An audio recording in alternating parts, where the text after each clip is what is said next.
Ready start.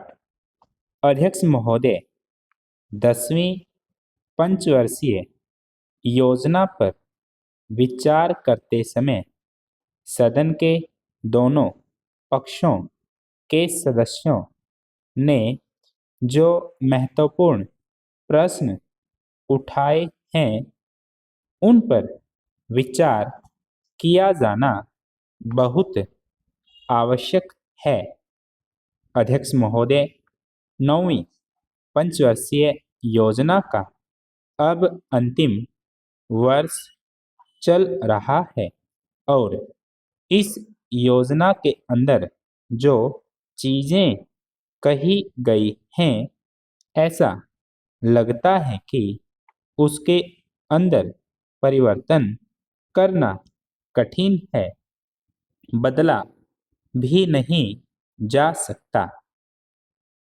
अध्यक्ष महोदय, कुछ चीजें की जा सकती हैं, उसके अंदर आज भी कुल कितना खर्च है यह तय नहीं किया गया, केवल कटौती ही निश्चित की गई है।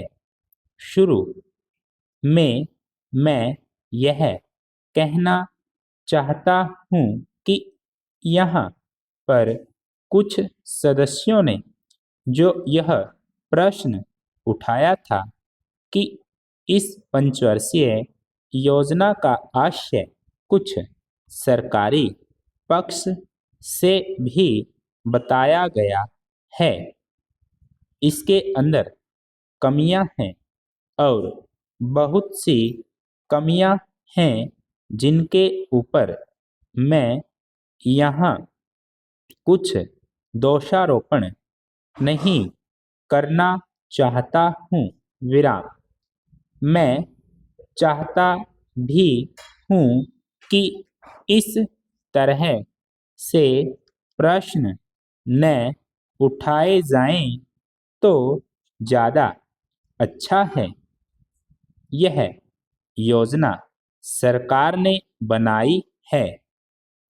यह योजना मंत्रिमंडल ने बनाई और अनुमोदन होने के बाद भी इसमें कुछ कमियां रह गई हैं, तो यह कमी रहने का दोष किसके ऊपर है? मैं समझता हूँ सदन के सभी सदस्य इसको जानते हैं। बहुत से लोगों ने दिल्ली के प्रश्न उठाए जो दिल्ली के साथ अन्याय किया गया है, तो मैं समझता हूँ इस बारे में सब आवाज उठाएं। इस बात की आज ज़्यादा जरूरत है।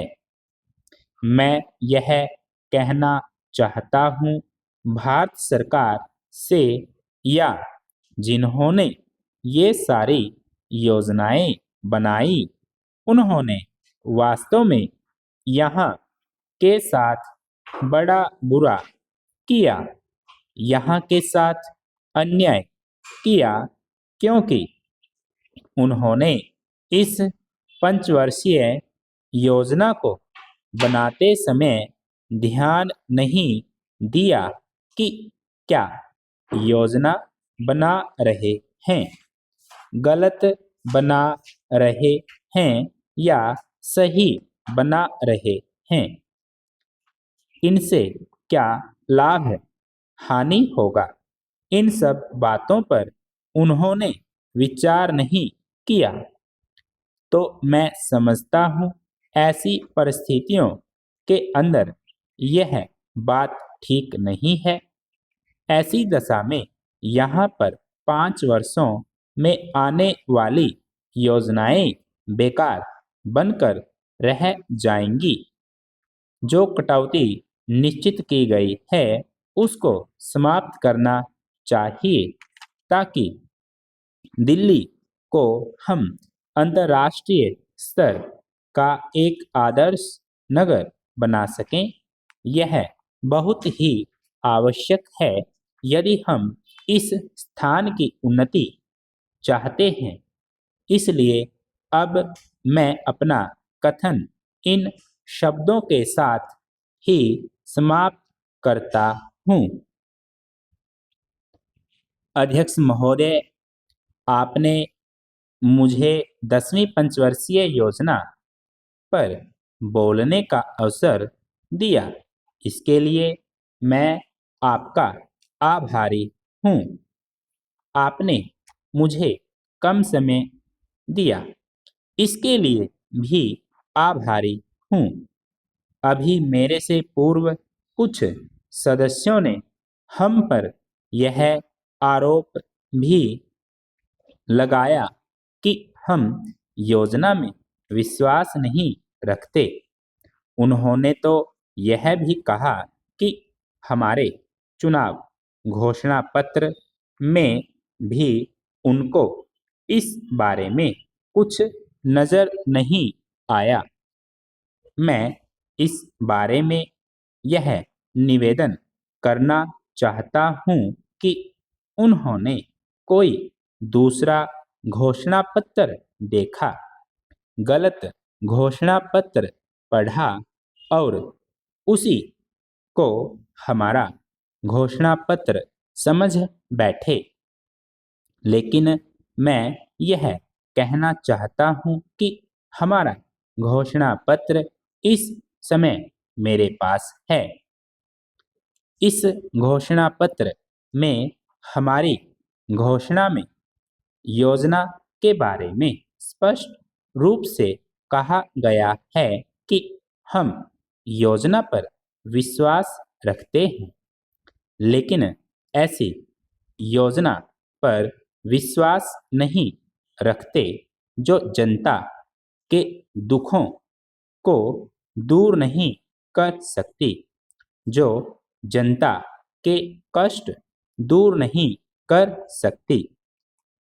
आज तक जितनी भी योजनाएं बनाई गई हैं, जिन्हें हम पहली पंचवर्षीय योजना, दूसरी पंचवर्षीय योजना और 10वीं पंचवर्षीय योजना आदि कहते हैं, और उन योजनाओं में हमने जो कुछ निर्धारित किया, उनसे हम जनता के दुखों को दूर नहीं कर सके और जनता के कष्ट दूर नहीं हुए।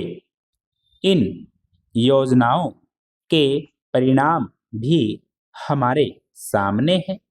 बड़े बड़े अनुभवी बैठे, उन्होंने योजनाएं बनाई, लेकिन योजनाएं ठीक प्रकार से कार्यान्वित नहीं की गईं। उन योजनाओं में काफी दोष थे, जिसके कारण ये योजनाएं लोगों के दुखों को दूर नहीं कर सकी। लोग दुखी ही रहे। मैं यहाँ पर कहना चाहता हूँ कि जो हमारी योजना थी, उसका परिणाम क्या निकला? उसका परिणाम यही निकला कि हमें रुपए का मूल्य कम करना पड़ा। जो योजना होती है वह राष्ट्रधन को ऊंचा करने के लिए बनाई जाती है, लेकिन हमारे सामने आंकड़े हैं। इसका परिणाम हमारे सामने है।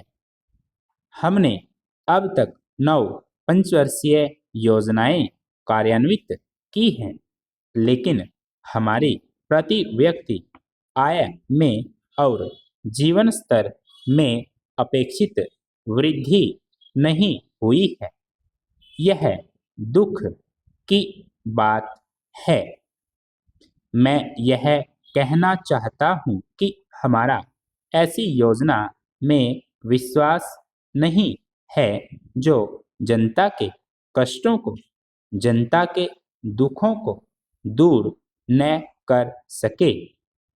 हम ऐसी योजनाओं पर विश्वास करते हैं जो उनकी आयु बढ़ा सकें, उनका आर्थिक विकास कर सकें, उन्हें उन्नत कर सकें। स्टॉप।